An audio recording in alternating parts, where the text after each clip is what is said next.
128. Diarreas infecciosas agudas e intoxicación alimentaria por bacterias. La enfermedad diarreica aguda es la principal causa de enfermedad en todo el mundo y se asocia con aproximadamente 1,7 millones de defunciones por año. En niños menores de 5 años de edad, la enfermedad diarreica ocupa el segundo lugar solo después de las infecciones de vías respiratorias bajas como la causa de muerte de origen infeccioso. La morbilidad por diarrea también es significativa. Las infecciones intestinales recurrentes se asocian con retraso físico y mental, emaciación, deficiencias de micronutrientes y desnutrición. En resumen, la enfermedad diarreica es un factor importante para la morbilidad y mortalidad globales. Un amplio rango de manifestaciones clínicas de los cuadros gastrointestinales agudos corre a la par de la variedad enorme de agentes infecciosos que intervienen, que incluyen virus, bacterias y parásitos patógenos. Cuadro 128, 1. Este capítulo se ocupa de factores que hacen que los patógenos del tubo digestivo causen enfermedades. Revisa mecanismos de defensa del hospedador y define un sistema para la valoración inicial y el tratamiento de personas cuyo cuadro inicial es de diarrea aguda. En otros capítulos se exponen con detalle los datos de microorganismos individuales que causan las enfermedades agudas de ese tipo. Mecanismos patógenos. Los patógenos que actúan en los intestinos han desarrollado tácticas muy diversas para abatir las defensas del hospedador.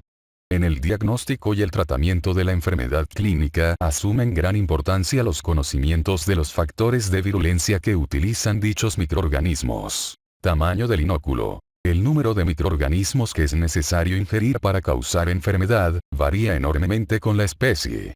Por ejemplo, de Shigella, Escherichia coli enterohemorrágica, Giardia lamblia o Entamoeba, basta con 10 a 100 bacterias o quistes para causar infección, en tanto que hay que ingerir 10 a la quinta potencia a 10 a la octava potencia Vibrio cholerae para causar enfermedad.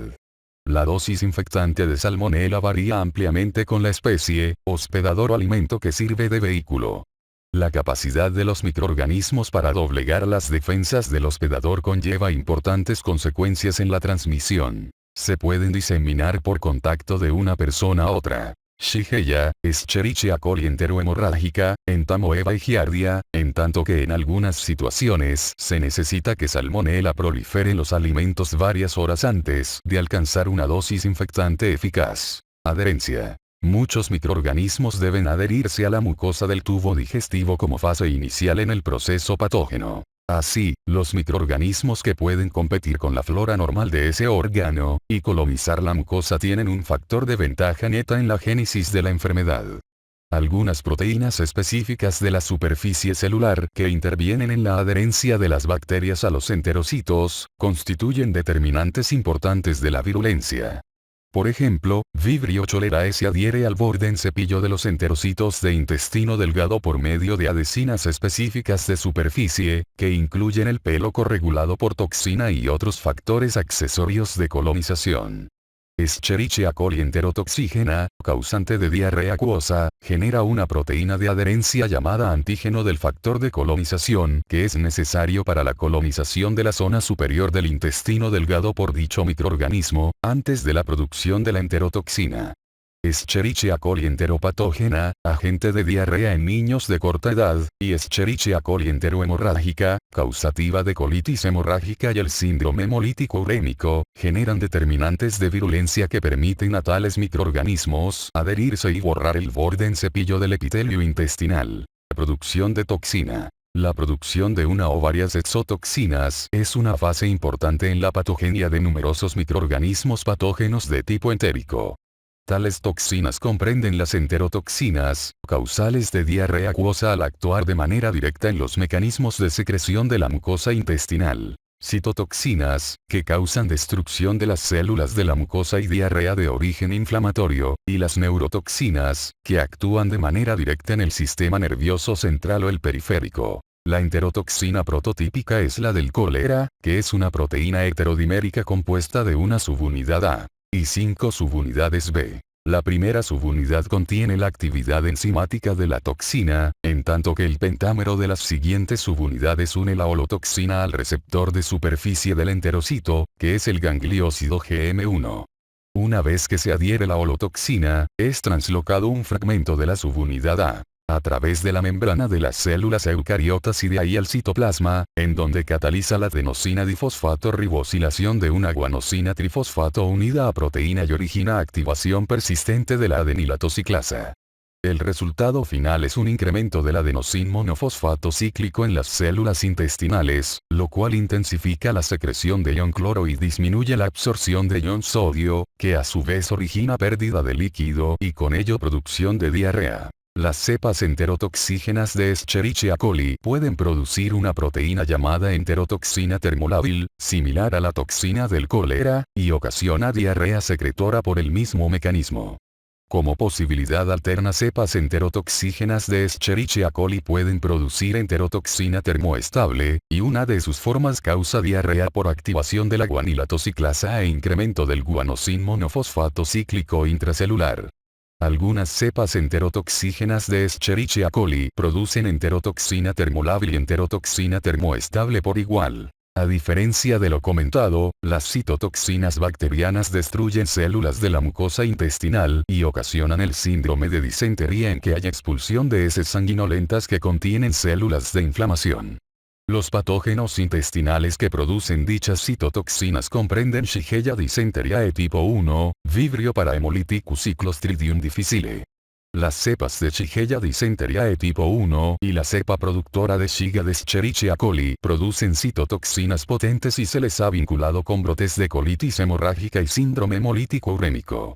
Las neurotoxinas por lo común son producidas por bacterias fuera del hospedador y por ello causan síntomas poco después de ser ingeridas. Entre ellas están las toxinas de estafilococos y de Bacillus cereus que actúan en el sistema nervioso central para producir vómito. Invasión. La disentería surge no solo de la producción de citotoxinas, sino también de invasión bacteriana y destrucción de las células de la mucosa intestinal.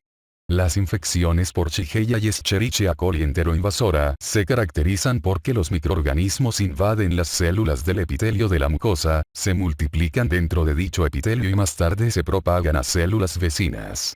Salmonella causa diarrea inflamatoria por invasión de la mucosa intestinal, aunque por lo común no se acompaña de destrucción de enterocitos ni del síndrome clínico florido de la disentería. Salmonella tipi y Yersinia enterocolítica penetran la mucosa intestinal intacta, se multiplican en el interior de células de las placas de Peyer y los ganglios linfáticos intestinales para diseminarse por la corriente sanguínea y ocasionar fiebre intestinal o entérica, síndrome caracterizado por fiebre, cefalea, bradicardia relativa, dolor abdominal, esplenomegalia y leucopenia. Defensas del hospedador. Ante el número impresionante de microorganismos que ingiere con cada alimento, el hospedador normal debe combatir dicha penetración constante de patógenos posibles contra las células intestinales. Estudios de infecciones en individuos con alteraciones de los mecanismos de defensa han ampliado los conocimientos sobre la diversidad de formas en que el hospedador normal se protege de enfermedades. Microbiota intestinal. El gran número de bacterias que en condiciones normales colonizan el intestino, microbiota intestinal, actúan como un importante mecanismo de defensa del hospedador contra la colonización por posibles patógenos entéricos. Los individuos con menos bacterias intestinales como los lactantes, que no han mostrado todavía la colonización normal del intestino, o los pacientes que reciben antibióticos, están expuestos a un riesgo significativamente mayor de infecciones por enteropatógenos. La composición de la flora intestinal tiene la misma importancia que el número de microorganismos presente. Más de 99% de la microbiota normal del colon la componen bacterias anaerobias, y el pH ácido y los ácidos grasos volátiles generados por dichos microorganismos al parecer constituyen factores de importancia decisiva en la resistencia a la colonización. Ácido gástrico. El pH ácido del estómago constituye una barrera importante contra patógenos entéricos. Según informes en individuos a quienes se han practicado operaciones del estómago o muestran acloridría por otras razones, se ha observado una mayor frecuencia de infecciones por Salmonella, Giardia lamblia y diversos helmintos. En forma similar, la neutralización del ácido gástrico con antiácidos, inhibidores de la bomba de protones o antagonistas de receptores H2, práctica frecuente en el tratamiento de sujetos hospitalizados, incrementa en forma similar el peligro de colonización de los intestinos. Además, algunos microorganismos viven después de exponerse a la acidez extrema del entorno gástrico. Por ejemplo, los rotavirus son muy estables en el medio ácido. Motilidad intestinal. El peristaltismo normal constituye el principal mecanismo de eliminación de bacterias, desde la zona proximal del intestino delgado. Si es deficiente, como sería por administración de opiáceos u otros fármacos que impiden la motilidad, anormalidades anatómicas o situaciones de hipomotilidad, aumenta la proliferación bacteriana y la infección del intestino delgado por enteropatógenos.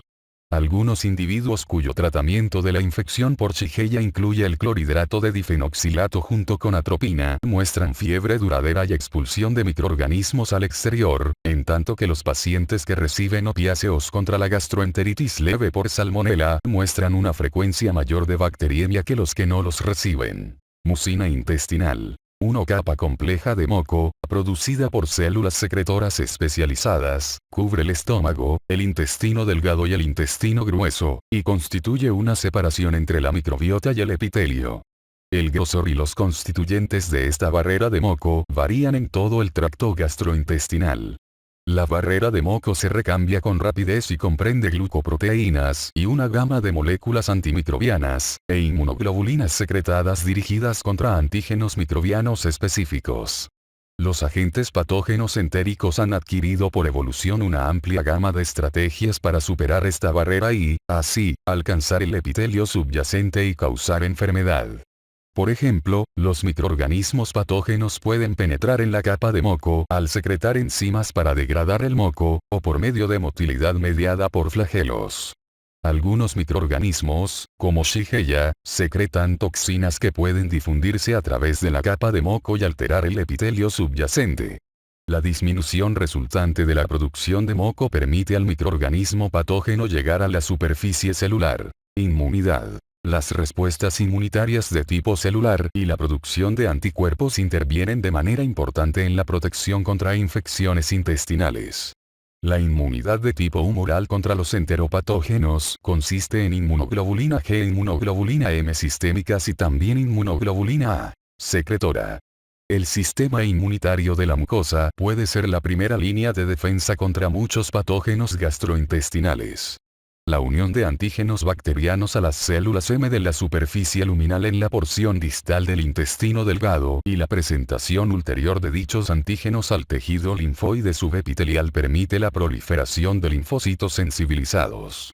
Los linfocitos circulan y pueblan todos los tejidos mucosos del organismo en la forma de células plasmáticas secretoras de inmunoglobulina A. Determinantes genéticos. Las variaciones genéticas del hospedador influyen en su susceptibilidad a enfermedades diarreicas. Los individuos con el grupo sanguíneo O presentan mayor susceptibilidad a enfermarse por Vibrio cholerae, Shigella, Escherichia coli 157 y norovirus.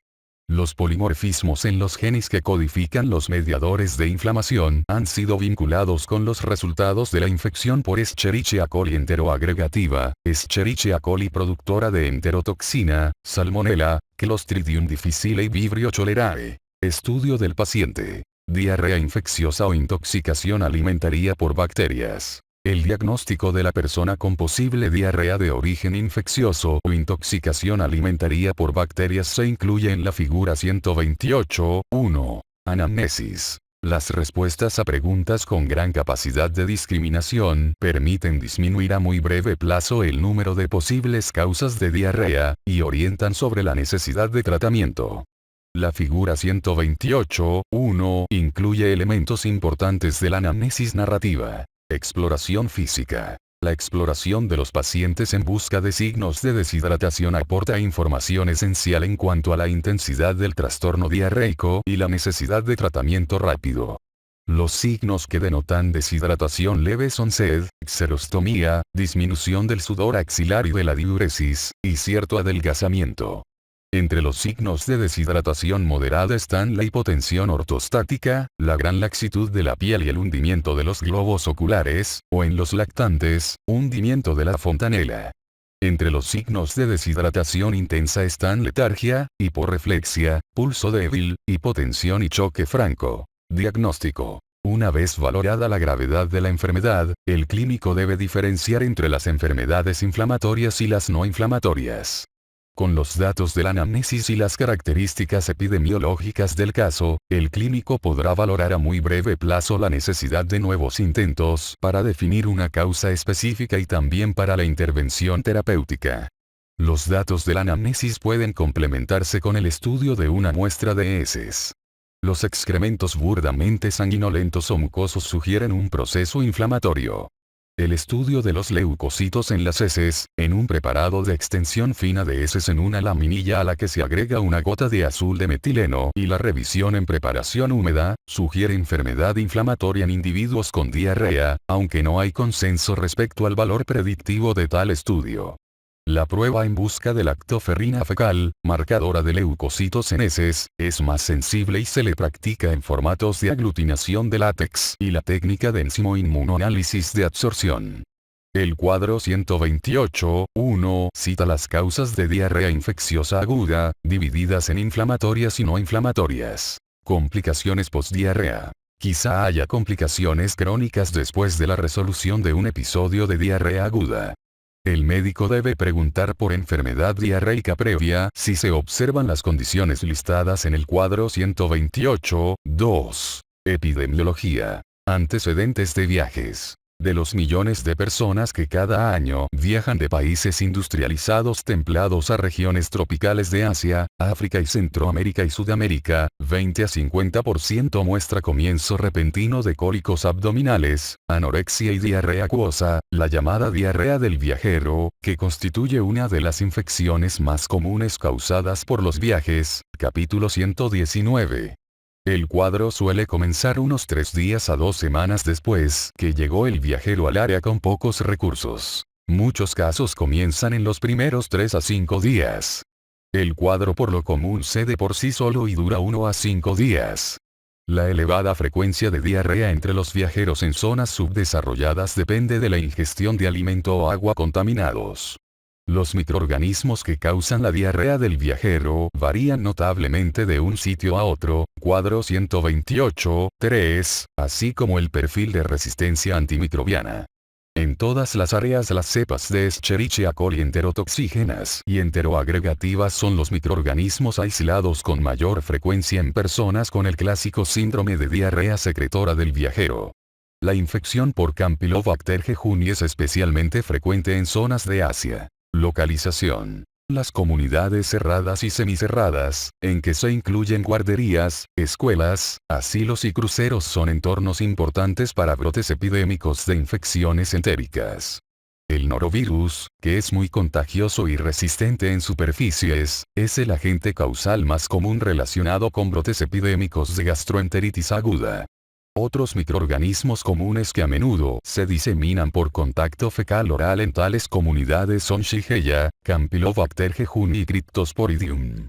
Los rotavirus rara vez causan brotes epidémicos de diarrea en población pediátrica en Estados Unidos, porque la vacunación contra rotavirus se ha recomendado ampliamente desde el 2006. De la misma forma, los hospitales son sitios en los cuales se concentran las infecciones entéricas. La diarrea es una de las manifestaciones más comunes de infección nosocomial. Clostridium difficile es la causa predominante de diarrea nosocomial en adultos estadounidenses y los brotes epidémicos de infección por norovirus son comunes en instalaciones de servicios de salud. Klebsiella oxytoca se ha mencionado como causa de colitis hemorrágica relacionada con antibióticos. Escherichia coli enteropatógena se ha detectado en brotes de diarrea en salas de cuna de recién nacidos. 1/3 de los ancianos en instituciones de cuidado a largo plazo termina por presentar cada año una enfermedad diarreica importante. Más de 50% de tales casos son causados por Clostridium difficile productora de citotoxina. La administración de antimicrobianos predispone a veces a la aparición de colitis pseudomembranosa al alterar la flora normal del colon y permitir la multiplicación de Clostridium difficile, capítulo 129. Edad. En forma global, casi todos los casos de morbilidad y mortalidad causados por enteropatógenos se observan en niños menores de 5 años de vida. Los lactantes alimentados al seno materno están protegidos del consumo de alimentos y agua contaminados y obtienen moderada protección de los anticuerpos que ella les transmite, pero cuando comienzan a consumir alimentos sólidos aumenta de manera impresionante su riesgo de infección. La exposición al rotavirus es universal, y casi todos los niños han presentado ya su primera infección el primero o segundo año de vida si no han sido vacunados. Los niños de mayor edad y los adultos son infectados más a menudo por norovirus. Otros microorganismos con índices de ataque mucho más altos en niños que en adultos, incluyen las cepas enterotoxígenas, enteropatógenas y enterohemorrágicas de Escherichia coli, Shigella, Campylobacter jejuni y Giardia lamblia. Estado inmunitario del hospedador. Los hospedadores inmunodeficientes muestran un mayor riesgo de diarrea infecciosa aguda o crónica. Las personas con defectos en la inmunidad de tipo celular, incluidos los que tienen SIDA, presentan un riesgo particularmente grande de enfermedades intestinales invasoras que incluyen salmonelosis, listeriosis y criptosporidiosis. Los individuos con hipogamaglobulinemia están expuestos al riesgo particular de colitis por Clostridium difficile y giardiosis. Existe mayor posibilidad de que los pacientes con cáncer presenten infección por Clostridium difficile, como consecuencia de la quimioterapia y las hospitalizaciones frecuentes. La diarrea infecciosa es un trastorno que puede ser mortal en hospedadores inmunodeficientes, y entre sus complicaciones están bacteriemia y siembra metastásica de la infección. Además, la deshidratación puede deteriorar la función renal y agravar los efectos tóxicos de los fármacos inmunodepresores. Intoxicación alimentaria bacteriana. Si los datos de anamnesis y del estudio de heces señalan que la diarrea no tiene un origen inflamatorio y si hay pruebas de un brote común, las preguntas sobre la ingestión de alimentos específicos y el momento en que comenzó la diarrea después de consumirlos pueden orientar sobre la causa bacteriana del trastorno. El cuadro 128.4 menciona las causas posibles de intoxicación alimentaria bacteriana.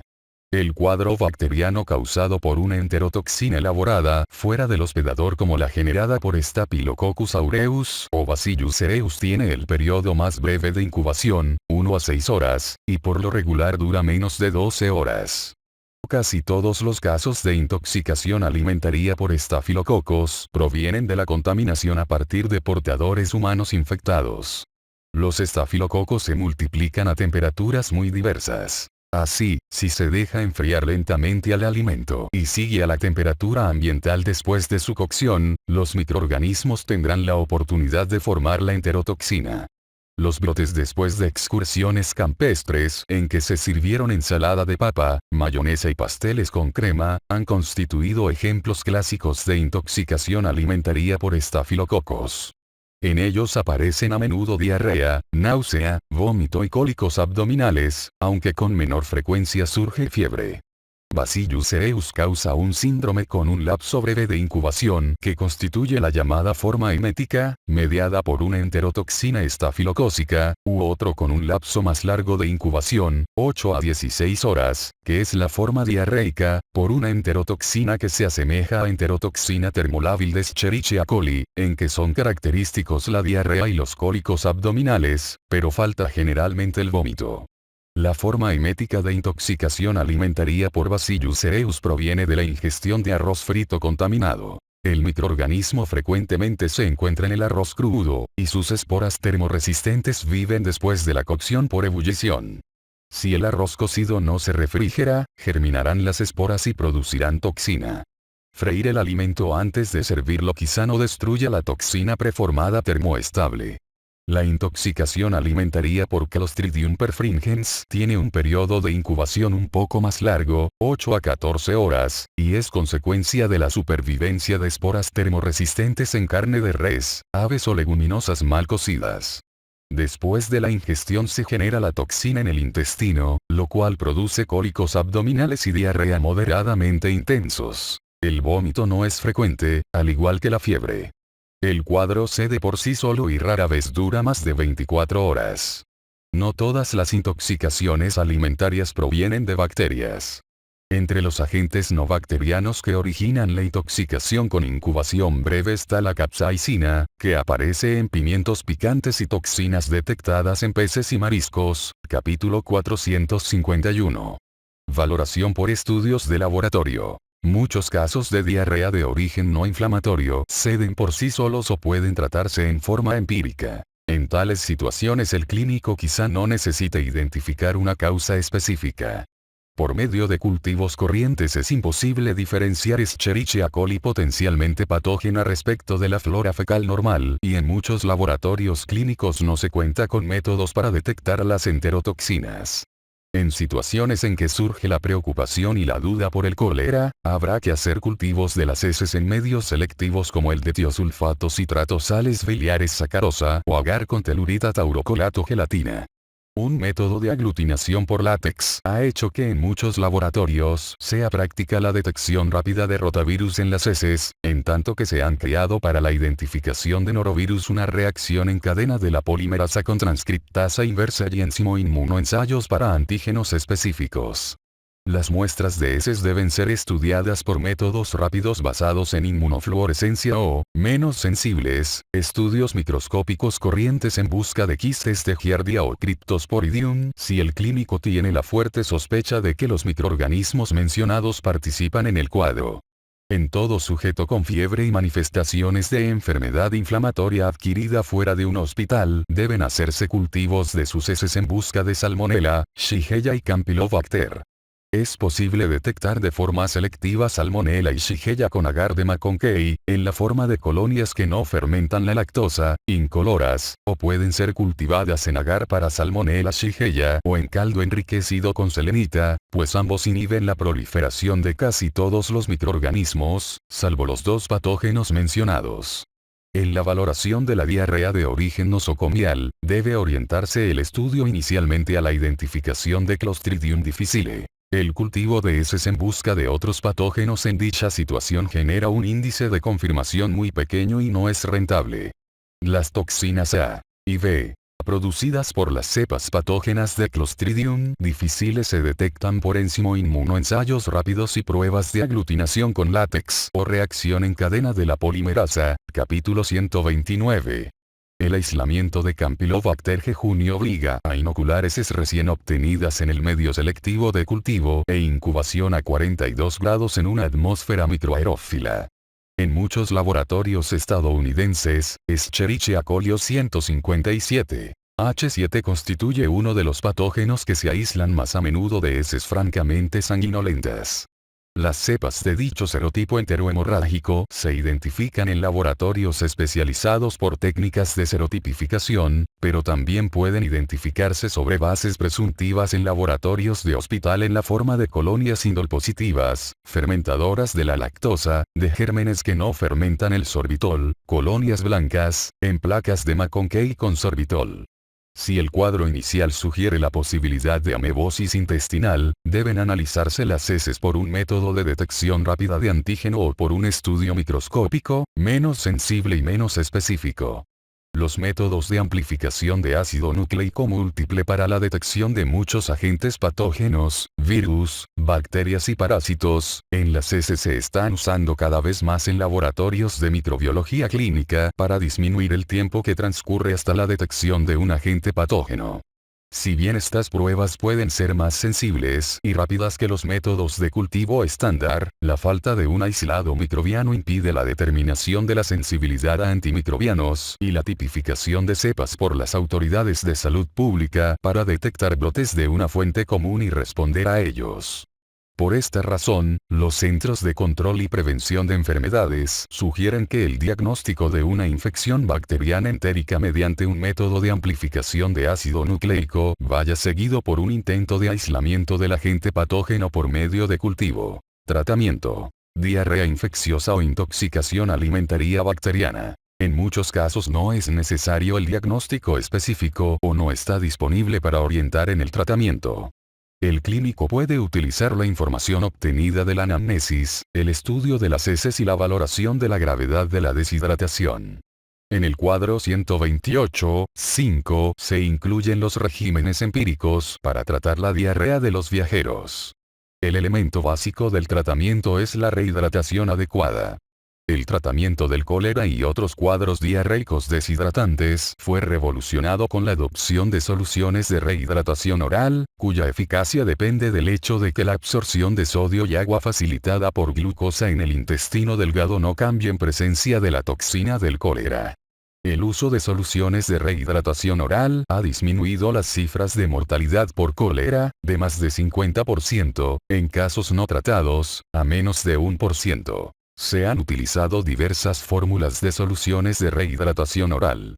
Inicialmente los preparados se basaban en el tratamiento de individuos con cólera e incluían una solución que contenía 3,5 gramos de cloruro de sodio, 2,5 gramos de bicarbonato de sodio, o 2,9 gramos de citrato de sodio, 1,5 gramos de cloruro de potasio y 20 gramos de glucosa, o 40 gramos de sacarosa, por litro de agua.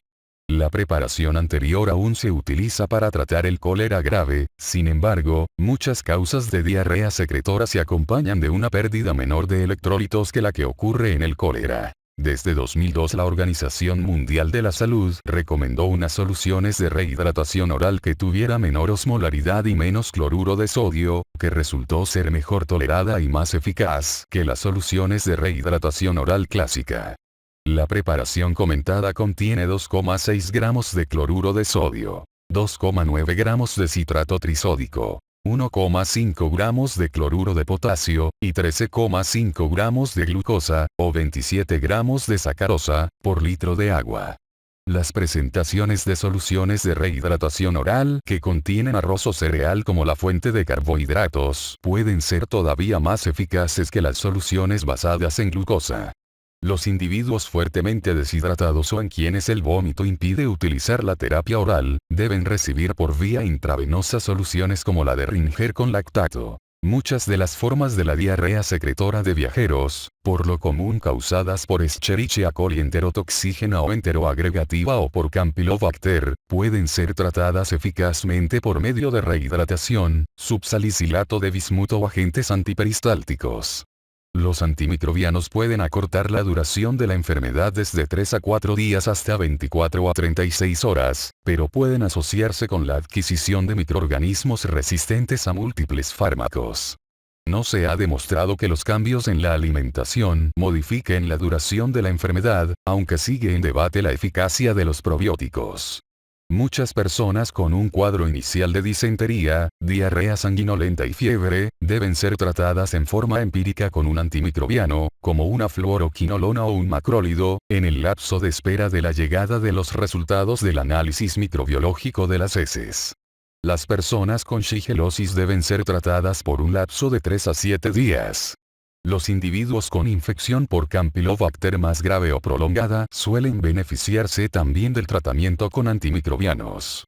Ante la resistencia cada vez mayor de Campylobacter a las fluoroquinolonas, en particular en algunas zonas de Asia, puede optarse por un antibiótico macrólido como la eritromicina o la acitromicina para tratar la infección. El tratamiento de la salmonelosis debe ajustarse al paciente individual. La administración de antimicrobianos suele prolongar la colonización intestinal con salmonela, razón por la cual los fármacos comentados se reservan para individuos con gran peligro de mostrar complicaciones por la salmonelosis diseminada, como serían niños pequeños, individuos con prótesis, mayores de 50 años y personas inmunodeficientes. Es mejor no administrar los antimicrobianos a personas, en particular niños, con sospecha de infección por Escherichia coli enterohemorrágica. Los datos de estudios de laboratorio hechos en cepas de Escherichia coli enterohemorrágicas han demostrado que diversos antibióticos inducen la réplica de bacteriófagos lambdoides productores de la toxina de Shiga, lo cual aumenta en grado significativo la producción de dicha toxina por las cepas mencionadas. Datos de estudios en humanos han reforzado los resultados de estudios de laboratorio, y los antibióticos incrementan en 20 tantos el peligro de síndrome hemolítico urémico e insuficiencia renal durante la infección por Escherichia coli enterohemorrágica. Una pista clínica orientadora en el diagnóstico de esta última infección es la aparición de diarrea sanguinolenta, con febrícula o sin ella. Profilaxis. Deben mejorarse las prácticas de higiene para limitar la propagación fecal-oral de patógenos entéricos si se busca disminuir en grado importante la prevalencia de enfermedades diarreicas en países en desarrollo. Los viajeros pueden disminuir el peligro de sufrir diarrea si consumen solo alimentos recién cocinados y aún calientes. Si evitan el consumo de verduras crudas, ensaladas y frutas sin cáscara. Si beben solo agua hervida o tratada y no consumen hielo. Desde el punto de vista histórico, tales restricciones alimentarias son cumplidas por pocos viajeros a destinos turísticos. El subsalicilato de bismuto es un agente barato para evitar la diarrea de los viajeros y sus dosis son de 2 comprimidos, 525 miligramos, 4 veces al día. El tratamiento al parecer es eficaz e inocuo incluso durante 3 semanas, pero a veces surgen fenómenos adversos como el oscurecimiento temporal de la lengua y la aparición de zumbidos. Los datos de un metaanálisis sugieren que los probióticos pueden disminuir la posibilidad de que surja diarrea de los viajeros en cerca de 15%. Por lo común no se recomienda, para evitar la diarrea de los viajeros, el uso de antimicrobianos con fines profilácticos, aunque son eficaces, salvo si los viajeros muestran inmunodepresión o alguna otra enfermedad de fondo o primaria que los ubica en una categoría de riesgo alto de morbilidad por infección de tubo digestivo. Si está indicada la profilaxis, cabe considerar el uso de la rifaximina, antibiótico no absorbible. La posibilidad de lograr un impacto importante en la morbilidad y la mortalidad mundiales que ocasionan las enfermedades diarreicas ha sido el punto de partida de intentos decididos para obtener vacunas eficaces contra enteropatógenos bacterianos o virales frecuentes. Se dispone de una vacuna eficaz contra rotavirus.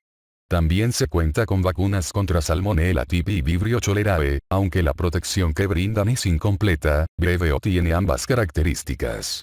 En la actualidad en el comercio no se dispone de una vacuna eficaz contra Shigella, Campylobacter, Salmonella notifoidica, norovirus o parásito